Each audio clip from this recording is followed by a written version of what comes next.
Guys, എല്ലാവർക്കും സുഖല്ലേ?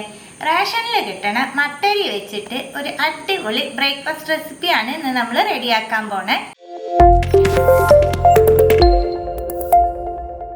3/4 cup മട്ടരി എടുത്തിട്ടുണ്ട്. ഇത് 2-3 പ്രാവശ്യം കഴുകി ഓവർനൈറ്റ് ഫുള്ളായി കുതിർത്തി വെക്കണം. നമുക്ക് പച്ചരി പോലെ പെട്ടെന്ന് കുതിർന്ന് കിട്ടില്ലല്ലോ, അത് കാരണം നമുക്ക് ഓവർനൈറ്റ് ഫുള്ളായിട്ട് തന്നെ കുതിർത്തി വെക്കണം കേട്ടോ. കുതിർത്തി വെച്ച അരി ഒരു ജാറിലേക്ക് വെള്ളമൊക്കെ കളഞ്ഞ് ഇട്ട് കൊടുക്കാം. ആവശ്യത്തിന് വെള്ളം തളിച്ച് കൊടുത്ത് വേണം അരയ്ക്കാനായിട്ട് കേട്ടോ. ഒഴിക്കരുത്, നല്ല കട്ടിയിൽ നമുക്ക് അരച്ചെടുക്കണം. അരയ്ക്കണത് തരിതരിയോടുകൂടി അരച്ചാൽ മതി. കുതിർത്തി വെച്ച അരിയായ കാരണം വെള്ളം തളിച്ച് കൊടുത്താൽ തന്നെ നമുക്ക് അരഞ്ഞു കിട്ടും. അരച്ചെടുത്ത മാവ് ഒരു പ്ലേറ്റിലേക്ക് മാറ്റാം. ഇത്ര കട്ടിയിൽ വേണം കേട്ടോ അരയ്ക്കാനായിട്ട്. അതുപോലെ അരയ്ക്കുമ്പോഴും കുറേശ്ശെ തരിതരിയോടുകൂടി അരയ്ക്കണം. 1/2 കപ്പ് നാളികേരം ചിരകിയത് ജാറിലേക്ക് ഇട്ട് കൊടുക്കാം. 1/4 കപ്പ് അവിലെടുത്ത് കുതിർത്തി വെച്ചതാണ്, അതും ചേർക്കാം. 1/2 ടീസ്പൂൺ ചെറിയ ജീരകം, 4 ചെറിയ ഉള്ളി, 3 പച്ചമുളക്, കുറച്ച് വേപ്പില. ഇതെല്ലാം ഒന്ന് ഒതുക്കി എടുത്തിട്ട് വരാം.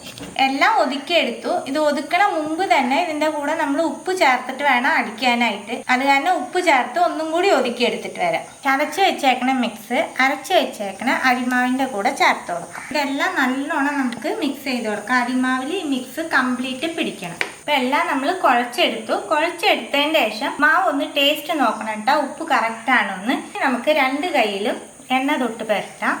കുറച്ച് വലിയ ബോൾസാക്കി ഇത് എടുക്കാം. ഈ വലിപ്പത്തിന് ഓരോ ബോൾസാക്കി എടുത്തിട്ട് നമ്മൾ ഏത് പാത്രത്തിലാണോ ആവി കയറ്റണേ ആ പാത്രത്തിലേക്ക് വെച്ച് കൊടുക്കാം. അതുപോലെ ആവി കയറ്റുന്ന പാത്രത്തിൻ്റെ അടിയിൽ ഇല പ്ലേറ്റ് എന്തെങ്കിലും വെക്കണം കേട്ടോ, അല്ലെങ്കിൽ വെള്ളം തിളയ്ക്കുമ്പോൾ ഇതിലേക്ക് വെള്ളമാവും. നമുക്ക് എല്ലാ മാവും ഇതുപോലെ ബോൾസാക്കി എടുക്കാം. എല്ലാം ബോൾസാക്കി എടുത്തു. ഇനി നമുക്കിത് 20 മിനിറ്റ് സ്റ്റീം ചെയ്തെടുക്കാം. ഇതിൻ്റെ മുകളിൽ ഒരു ഇല വെക്കണം.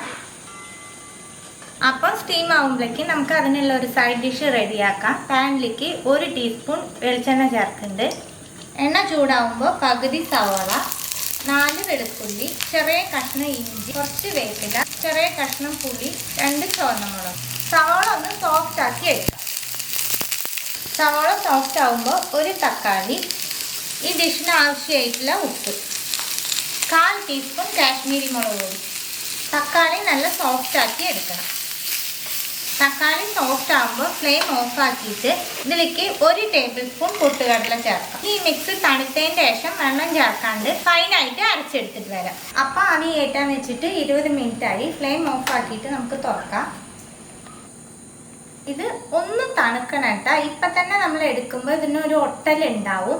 ഒന്ന് തണുത്തതിന് ശേഷം നമുക്ക് വേറെ പ്ലേറ്റിലേക്ക് മാറ്റാം. ചമ്മന്തി അരച്ചെടുത്തിട്ടുണ്ട്. ചമ്മന്തിക്ക് വറുത്തിടാം. 1 ടീസ്പൂൺ വെളിച്ചെണ്ണ ചേർക്കുന്നുണ്ട്. എണ്ണയിലേക്ക് 1/4 ടീസ്പൂൺ കടുക് ചേർക്കാം. ഇതിലേക്ക് 1 ചുവന്ന മുളകും കുറച്ച് വേപ്പിലയും ചേർക്കാം. ഫ്ലെയിം ഓഫാക്കിയിട്ട് ഇത് ചമ്മന്തിയിലേക്ക് ചേർത്ത് കൊടുക്കാം. എല്ലാം ഒന്ന് മിക്സ് ചെയ്യാം.